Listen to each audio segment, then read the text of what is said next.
This portion, this section of chapter 3 deals with the stoichiometry, the theoretical yield. And this is really kind of the heart of chemistry. Okay, one of the hearts of chemistry is writing equations. And this is also a heart. And the reason I say heart is because it's a critical part, okay, for any kind of a chemistry class. So what exactly is stoichiometry? Stoichiometry tells us a lot about a reaction. And so we can do a lot of calculations here. Okay, so how much reactant is needed to figure out, how much product we are going to form, or if we need a certain amount of product, let's say you need 10 grams of salt, what are the starting materials you need and how much do you need those? If you have 2 or 3 different starting materials, how much of each do you need? How do you figure out if your process is efficient or not? Okay, so all of this is actually given by stoichiometry. You need to make sure that you're using a balanced chemical equation for this, and we've done, balancing of equations, but if your equation is not balanced, you cannot work these problems because conservation of mass, you got it. Okay, so you need to make sure that your equation is balanced. Okay, so let's try to understand a chemical equation again, all right? Because I know I've done it before, but we'll go ahead and do it again. So when you write an equation, first of all, you have to write it in the proper formulas, right? So hydrogen is H2 and not H. Oxygen is O2 and not O. So you write things in their proper formulas, and once you write them in the proper formulas, then you balance the equation. You balance the equation by adding coefficients, okay? And coefficients are the numbers that you put in front of the chemical in order to balance the equation. Why do we balance an equation? Law of conservation of matter. So you have to balance the equation. Now, how do you interpret that equation? Once you balanced it, how are you going to read it? Okay, so what do these numbers really mean? It means right here in red, 2 moles of hydrogen will react with 1 mole of oxygen to give you 2 moles of water. That's what this equation tells you, all right? If the equation is not balanced, as I said, your stoichiometry calculations are not going to work out. Okay, so you want to make sure that everything is balanced and in the proper format, okay, for this. Okay, your stoichiometry setup, how does this work? Your general stoichiometric setup is that you're asked to calculate something, either reactant or product, right? So you'd be given like, okay, you have certain amount of A, how much of B will you get? Or you need so much B, how much A do you need? Okay, so which means that to go from A to B or to figure out, B, you need to have quantities, you need to have numbers. What are the numbers you're working with? Usually you're working with grams, okay, because that's what we can weigh in the lab.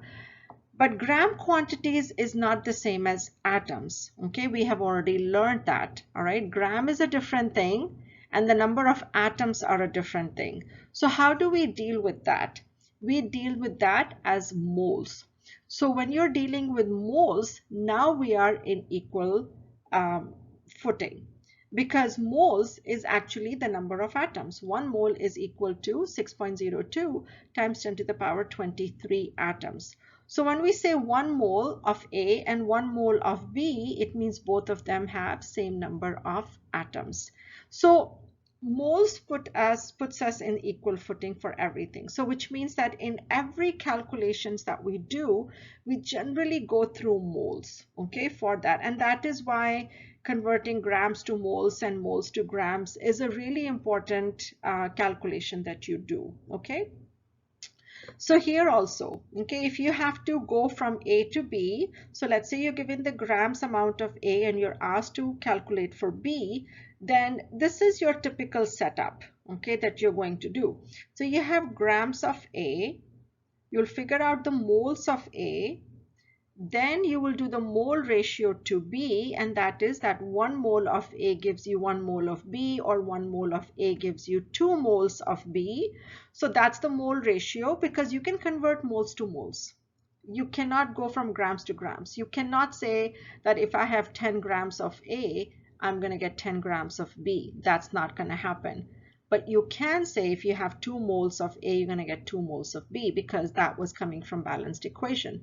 Remember what we wrote just now before, okay, with the water? So if I write carbon dioxide equation again, one of my favorite equations. So if you have 1 mole of oxygen and 1 mole of carbon, I can safely say I will get 1 mole of carbon dioxide, right? I can say that easily. I cannot say that 1 gram of carbon reacting with 1 gram of oxygen will give me 1 gram. That is completely wrong.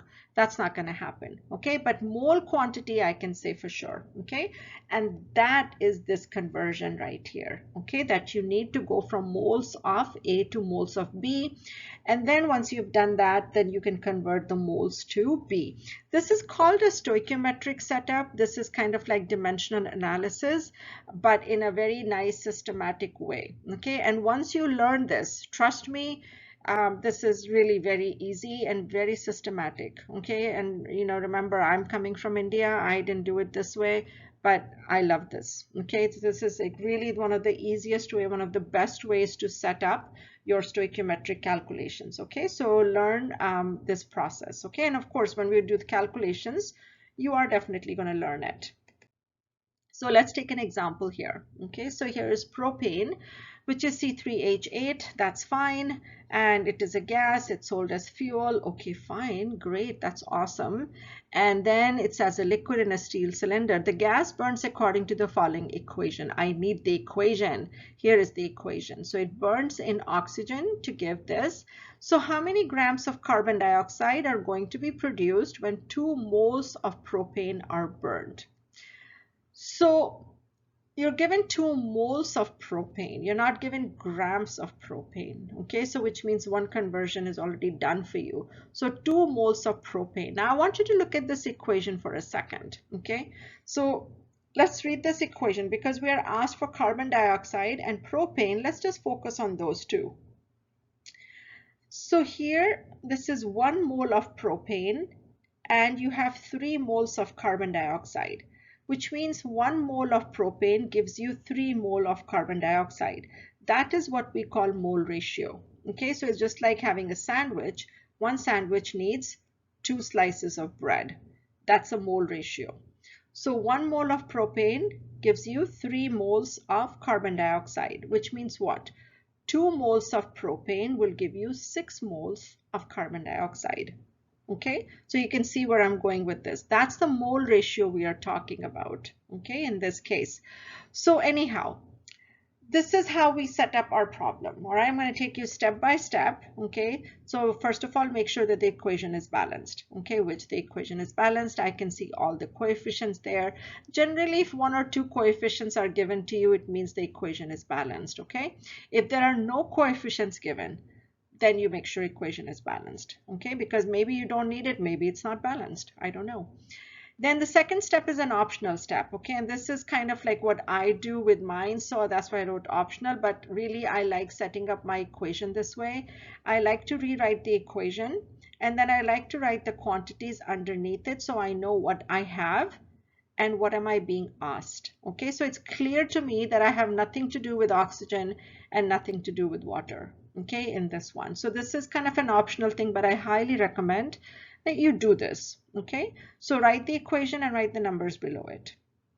Now you have to calculate the molar masses. Now for the molar mass or molecular weight, you don't need the propane because propane is already given in moles, okay? If it was given in grams, we will do it, but not right now because it's already in moles. So you have the moles of this, but we do need the grams of carbon dioxide. So right here is the grams of carbon dioxide, okay? So 1 of carbon and 2 of oxygen from the periodic table, okay? Again, this is not a magic number. This is coming from the periodic table. So I usually say, when I'm teaching is that write, if you want to, that this is coming from the periodic table. So you don't forget, because this number is not given to you in the problem. You are calculating it yourself. So sometimes, we kind of get confused, like, where did I get this number from? So, well, you got it from the periodic table. Okay, so then the mole ratio of propane to carbon dioxide is 1:3, which I already mentioned to you. But again, you can write this now, or when you set up your problem, then you can write it, okay? Because the final step will be to convert to grams of carbon dioxide. So how do we set up our problem? We always set up with what we know, and what we know is 2 moles of propane. So 2 moles of propane. And now what we have to do is set up our problem according to that. So which means moles of propane, and then we convert the moles of propane to carbon dioxide right here, because that's the mole ratio, okay, that we have to do. And the mole ratio is 3:1. Where is the 3:1 coming from? The 3:1 coming from the balanced equation. Okay, that's where it's coming from. Moles gone. And now I have to convert the moles of carbon dioxide to grams of carbon dioxide. Okay, so I know I'm writing too much over here. So here, let me go ahead and erase all of this.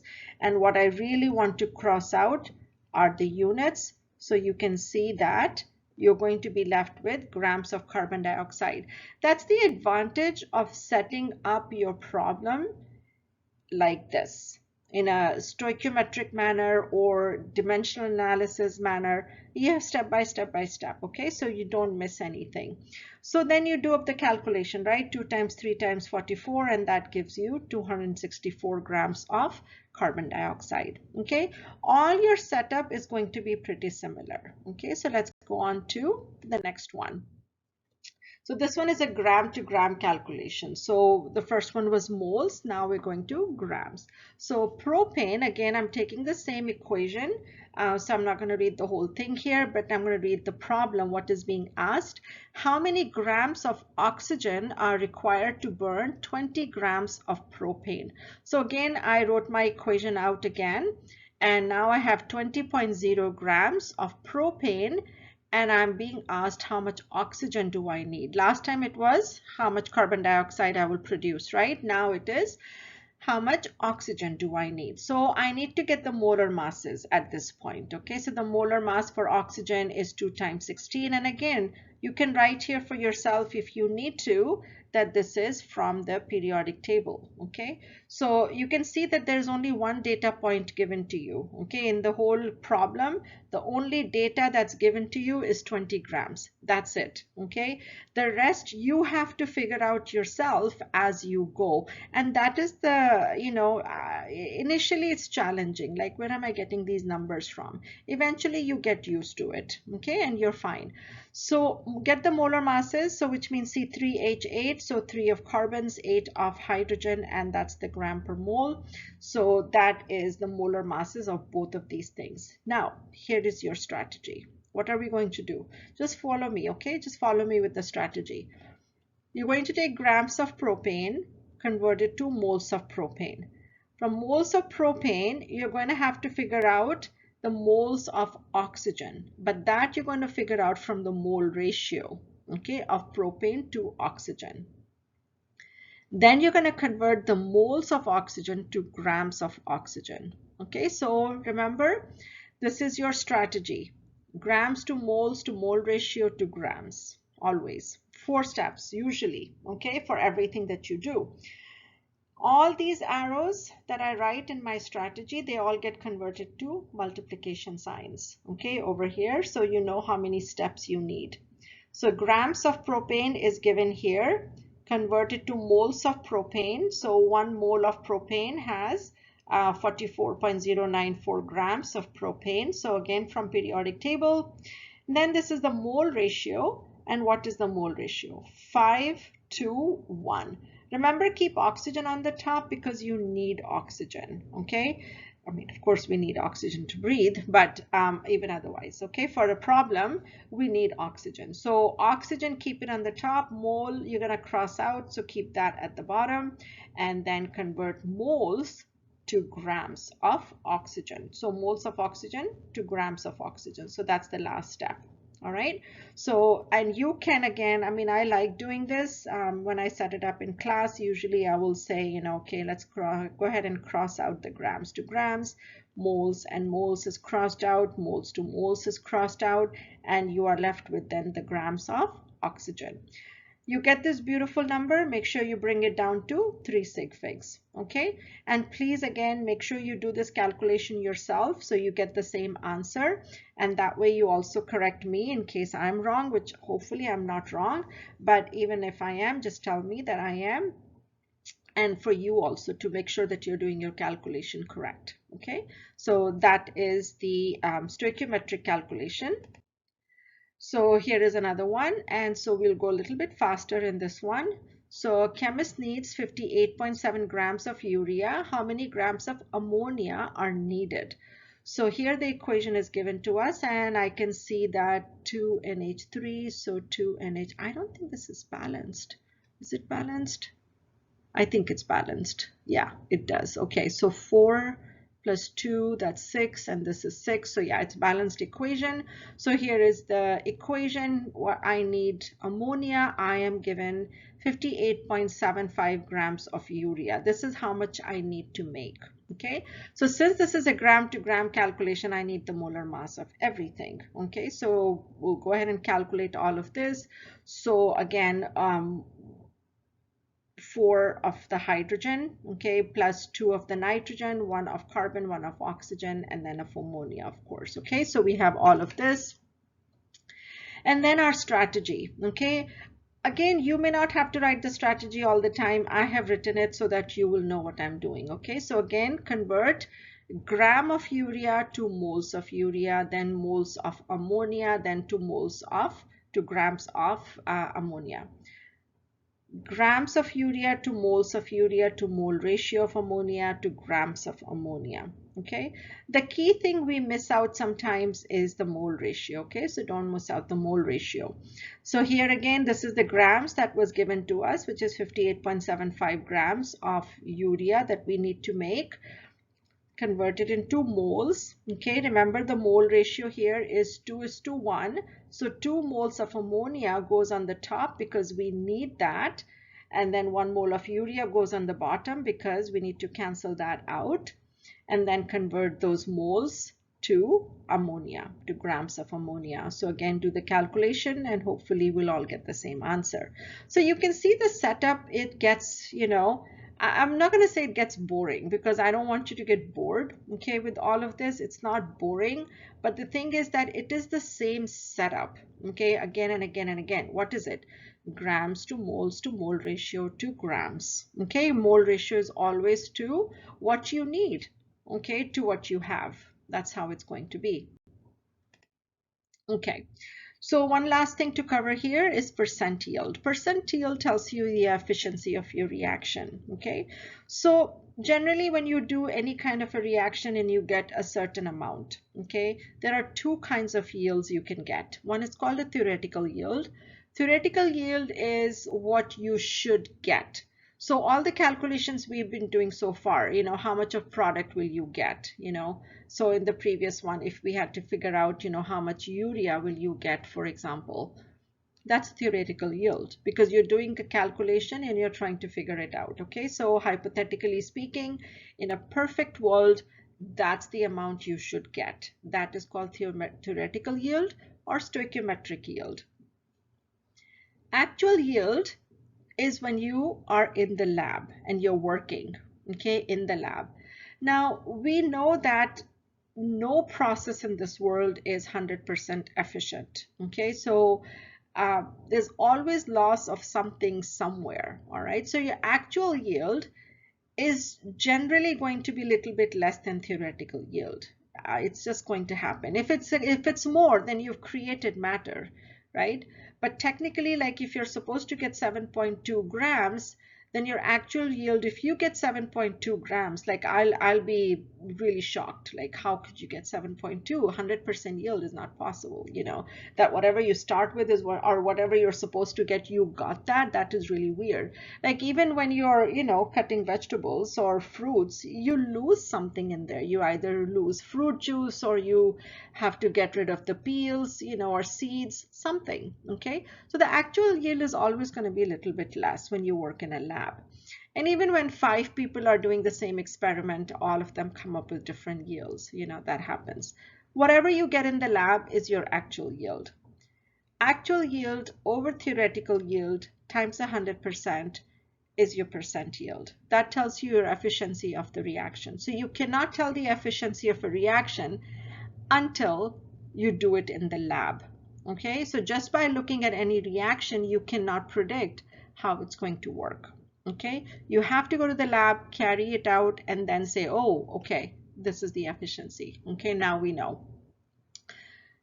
Okay, so here is a problem with that. So when a student reacts 3.75 grams of zinc with excess of HCl, 1.58 grams of zinc chloride was collected. Okay, so what is the percent yield?